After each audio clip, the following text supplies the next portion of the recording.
દિલ્હીના પૂર્વ મુખ્યમંત્રી અને આમ આદમી પાર્ટીના સંયોજક અરવિંદ કેજરીવાલે વડાપ્રધાન નરેન્દ્ર મોદીને પત્ર લખ્યો છે. તેમણે દિલ્હીના જાટ સમાજને કેન્દ્રની ઓબીસી લિસ્ટમાં સામેલ કરવાને લઈને પત્ર લખ્યો છે. કેજરીવાલે કહ્યું કે તમે દિલ્હીના જાટ સમાજ સાથે દગો કર્યો છે. દિલ્હીમાં ઓબીસી દરજ્જો પ્રાપ્ત જાટ અને અન્ય જાતિઓને કેન્દ્રની ઓબીસી લિસ્ટમાં સામેલ કરવામાં આવે. તેમણે કહ્યું કે કેન્દ્ર સરકારે 10 વર્ષોથી જાટ સમાજ સાથે ઓબીસી અનામતના નામ પર દગો કર્યો છે. તમે 2015માં જાટ સમાજના નેતાઓને ઘરે બોલાવીને વચન આપ્યું હતું કે દિલ્હીના જાટ સમાજને કેન્દ્રની ઓબીસી લિસ્ટમાં સામેલ કરવામાં આવશે.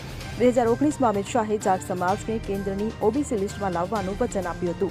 રાજસ્થાનના જાટ સમાજના વિદ્યાર્થીઓને બીયુમાં રિઝર્વેશન મળે તો દિલ્હીના જાટ સમાજને કેમ ન મળે તેવો સવાલ અરવિંદ કેજરીવાલે ઊભો કર્યો છે.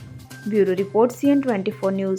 હવે જુઓ દેશ દુનિયાની તમામ ખબરો તમારી આંગળીના ટેરવે. ઉઠાવો મોબાઈલ અને Google Play Store પરથી ડાઉનલોડ કરો અમારી CN24 ન્યૂઝ મોબાઈલ એપ.